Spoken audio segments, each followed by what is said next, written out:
So hello guys, present అయితే మనం 4000 LPS మనం మెంబ్రెయిన్ అయితే చేయబోతున్నాం. సో ఫస్ట్ ఏదో నార్మల్ వాటర్తో నార్మల్ ఫిల్టర్ వాటర్తో ఒకసారి రొటేషన్ చేసిన తర్వాత కెమికల్ అయితే యూస్ చేయాలి. సో ఫస్ట్ ఏది అలా ఉందో చూడండి సార్ ఎంత ప్లాట్.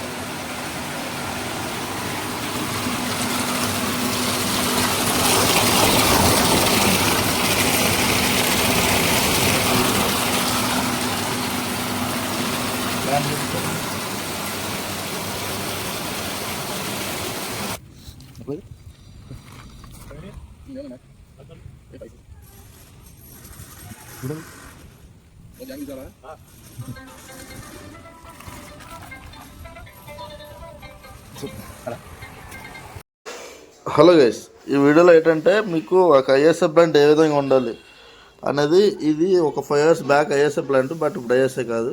ఎందుకంటే ఐఎస్ఏకి అయితే ప్రతి ఇయర్ మనం 1 to 2 lakhs అయితే ఖర్చు పెట్టాలి. సో ఐఎస్ఏ ప్లాంట్ ఎలా ఉండాలనేది ఈ ప్లాంట్ చూస్తే మీకు అర్థమైపోతుంది. సో ఫస్ట్ ఇది ఆఫీస్ రూమ్. యాక్చువల్గా ఏ రూమ్కి ఆ రూమ్ సపరేట్ చేసి ఉండాలి. ప్రతి రూమ్కి టైల్స్ ఉండాలి. సో ఇదే రా వాటర్ స్టోరేజ్ ట్యాంకు, అలాగే క్లీనింగ్ సెక్షన్ ఇక్కడ ఉంటుంది. సంపు ఇప్పుడు ఏదో చూస్తున్నారు.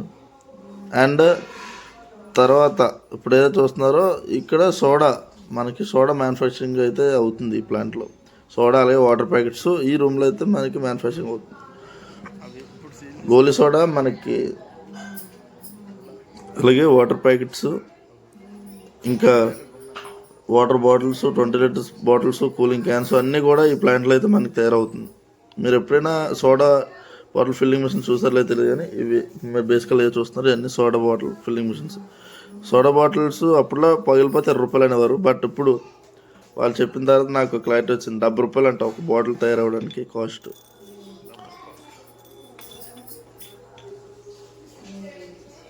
సో ఇలా మనం తర్వాత వెళ్ళిపోతే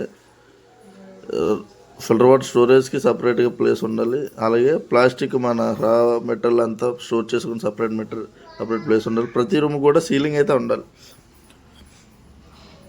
సీలింగ్ లేకపోతే ఒప్పుకోదు ఐఎస్ఐ. సో అలా ఇప్పుడు ఇక్కడికి వస్తాం కదా, ఇక్కడ స్టోరేజ్ మనకి చూస్తున్నారు కదా, 4000 LPH ఫుల్ మాన్యువల్ ఆరో ప్లాంట్ ఇది. సో దీనికి ఈరోజు మనం అయితే బ్యాక్ వాష్ చేయబోతున్నాం, మెంబ్రెయిన్ క్లీనింగ్ అయితే చేయబోతున్నాం. యాక్చువల్గా ఈ ప్లాంట్లో ఒక స్మాల్ ఇదైతే ఉంది. ప్రెజర్స్ అయితే ఎక్కువ రావట్లే, అంటే వాటర్ పంపు ఇన్పుట్ ప్రెజర్ గట్టిగా ఇవ్వట్లే. దానివల్ల మనం మెంబ్రెయిన్ క్లీనింగ్ అయితే చేద్దాం. మెంబ్రెయిన్ క్లీనింగ్ అయిన తర్వాత కూడా అదే ప్రొసీజర్లో ఉంటే పంపు మార్చాల్సిందే. సో ఇప్పుడైతే మెంబ్రెయిన్ క్లీనింగ్ అయితే స్టార్ట్ అయింది. ఈ మెంబ్రెయిన్ క్లీనింగ్ అనేది ఒక 2 hours అయితే ఉంటుంది. ఈ మెంబ్రెయిన్ క్లీనింగ్లో క్లీనింగ్ అనేది ఎప్పుడెప్పుడు చేయాలి, ఎలా అన్ని కాన్సెప్ట్ మీకు వస్తే, మెంబ్రెయిన్ క్లీనింగ్ అనేది బేసికల్గా మన ప్రెజర్స్ ఎప్పుడైతే మన ఆరో ప్లాంట్ కొత్తది 120 ప్రెజర్లో మనకి ఫుల్ వాటర్ రావాలి. అది రాకుండా 150 ప్రెజర్లో వచ్చిందని. ఎప్పుడైతే 150 ప్రెజర్ దాటుతూ మన 4000 LPH 4000 రాకపోతే అప్పుడు మెంబ్రెయిన్ క్లీనింగ్ అయితే పెట్టుకోవాలి. మెంబ్రెయిన్ క్లీనింగ్ పెట్టుకోవాలి బెనిఫిట్ ఏంటంటే కొంచెం మళ్ళీ షెల్ఫ్ లైఫ్ అనేది కొంచెం పెరుగుతుంది. ఒక 3 నెలలు 6 నెలల సంవత్సరం based on ground water.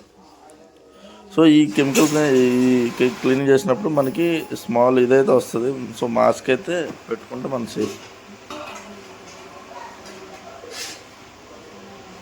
So first time అయితే నేను 4000 LPH మెంబ్రెయిన్ క్లీనింగ్ అయితే చేశాను.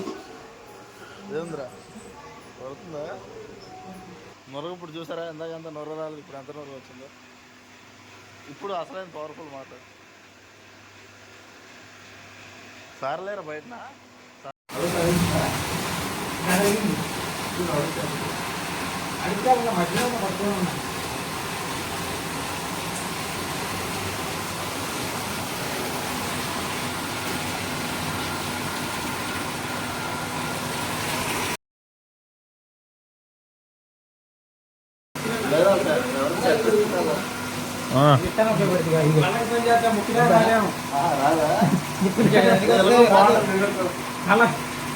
ఉండదే పెట్టుకొచ్చేయండి ఒకసారి.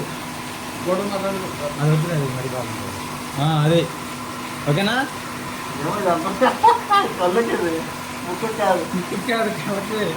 ముక్కు కాదా కలిసి తెచ్చుకోండి.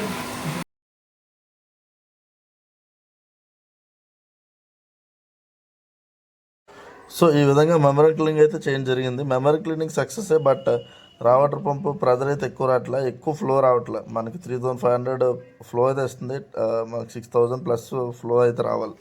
సో మనకి ఆ పంప్ మార్చుకోవాలి. ఈ ఈ కంప్లైంట్ అయితే మెమరీ క్లీనింగ్ అయితే సక్సెస్. 2500 ఫ్లో వచ్చింది, 4000 వస్తుంది పంప్ మార్చిన తర్వాత. సో ఈ విధంగా మెమరీ క్లీనింగ్ చేంజ్ జరుగుతుంది. ఇంకా ఎవరైనా మెమరీ క్లీనింగ్ చేయించుకుందాం ఆలోచన ఉంటే నాకు ఆంధ్రాలో ఎక్కడున్నా మనం చేంజ్ జరుగుతుంది. సో దాని తగ్గ మినిమల్ ఛార్జెస్ మాత్రమే మనం ఛార్జెస్ చేసుకుంటాం. So thank you, video last వరకు చూసినందుకు థ్యాంక్ యూ వెరీ మచ్.